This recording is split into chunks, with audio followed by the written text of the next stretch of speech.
Yo, it's D.Arthur in the building. Speaking to you guys today about why cedar retention makes you a rare breed amongst men. You're a rare breed amongst men when you go on cedar retention.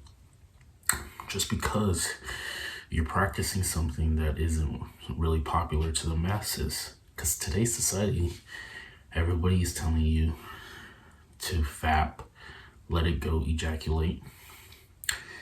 In today's society, they're telling you that it's normal to fap and everything like that. And in all reality, you're actually just weakening yourself as an individual every time you do this. I mean, if you want to be a weak man and just live through life being just weak, having people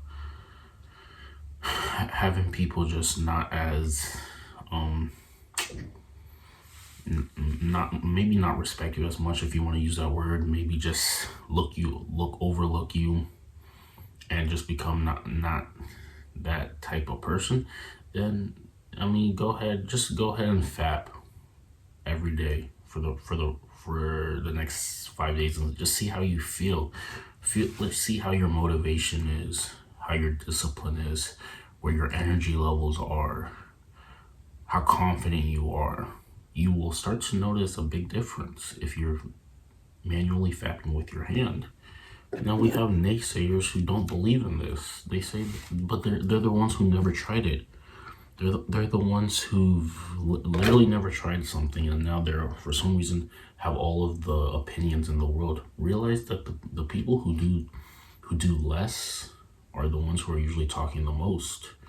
The people who've actually done things are the ones who actually have the best insight because they've actually done it. You can't speak on something that you've never done. So yeah.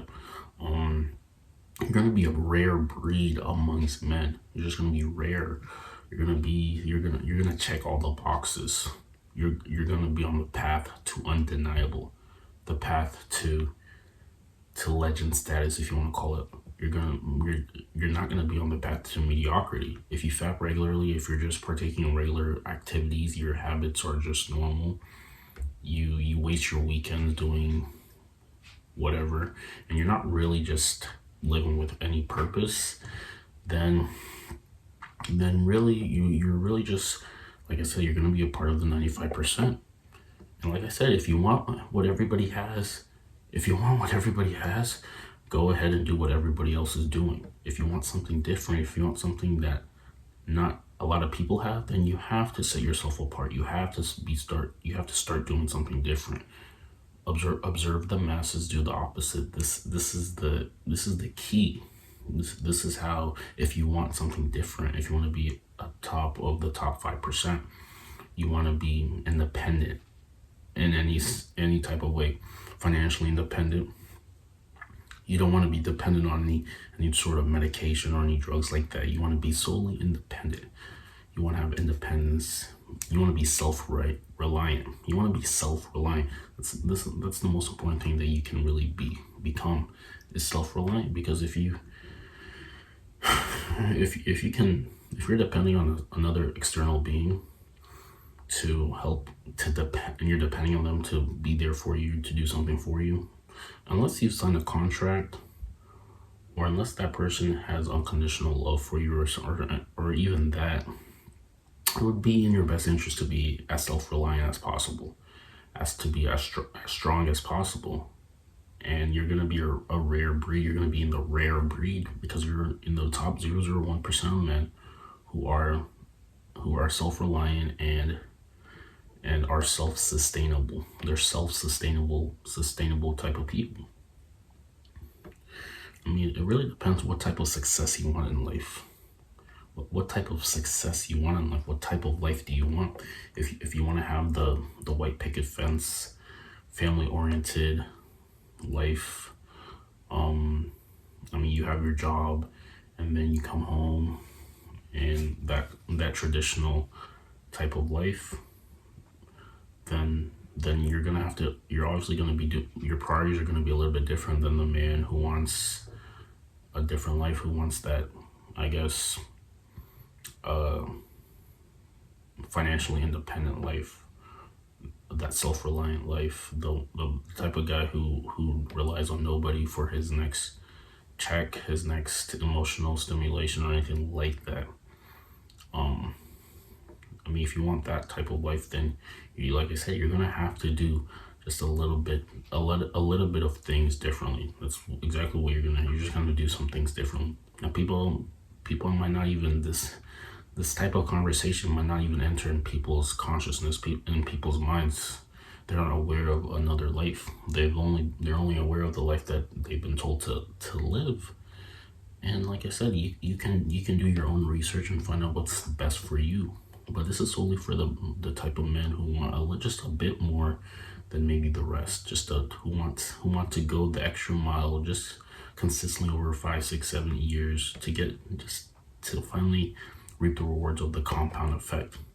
Because if you sustain good habits for a long period of time, eventually your life is going to be compounded in very magnificent results. So choose your heart.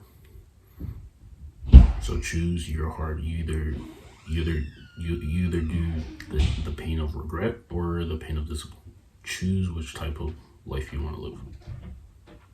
And like I said, see, retention finally gives you the courage to go the extra mile.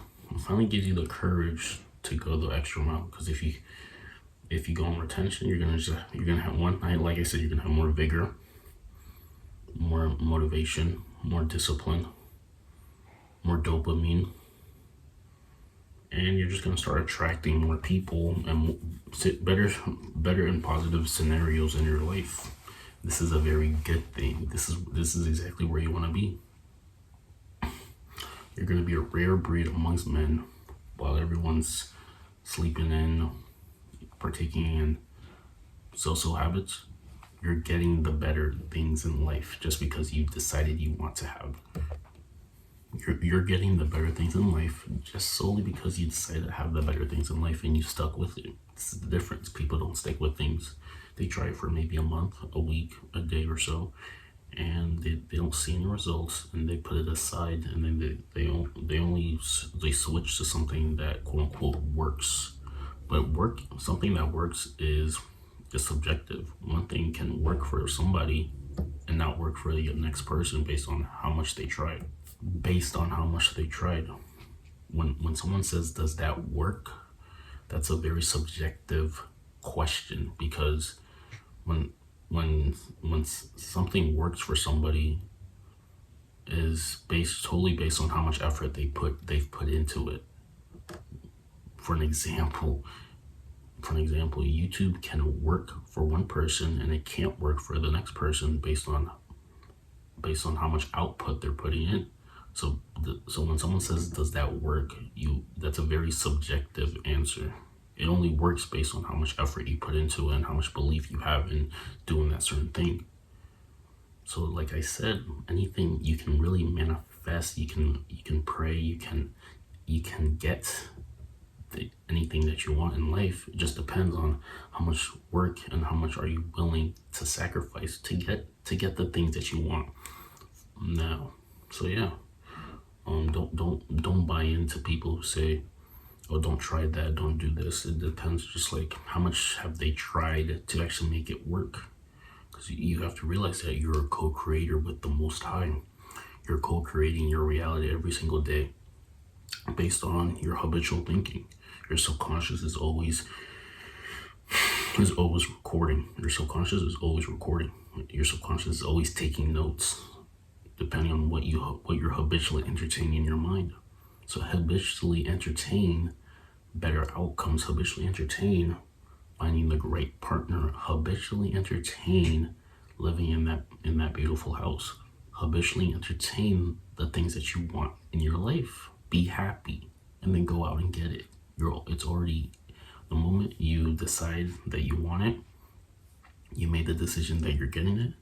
The whole world rearranges itself to work in your favor to get the things that you deemly want. An example. This has to do with like past exes, crushes, lovers, blah blah blah. But yeah, there was a time where I was habitually thinking about maybe even a crush, an ex, or something like that. Whatever you want to call it, maybe a secret of mine or something like that. And I was habitually seeing her around. These are things that were habitually happening based on my vibration, based on my habitual thinking. So you say everything is not a coincidence. Everything is not a coincidence. Everything happens based on your habitual thinking. You get what you want to see. So make your picture the best. Think of your thoughts as someone recording something and then literally showing you exactly what you've been entertaining in your mind in due time. It doesn't happen instantly, but I mean, eventually you're gonna see the things that you were thinking habitually about. The subconscious knows everything. So you're gonna be a rare breed. You're gonna be a top 1% male. You're gonna be sought after. And now it's time for you to do the choosing instead of someone choosing you, because you have those options now just because of all the work you're putting in.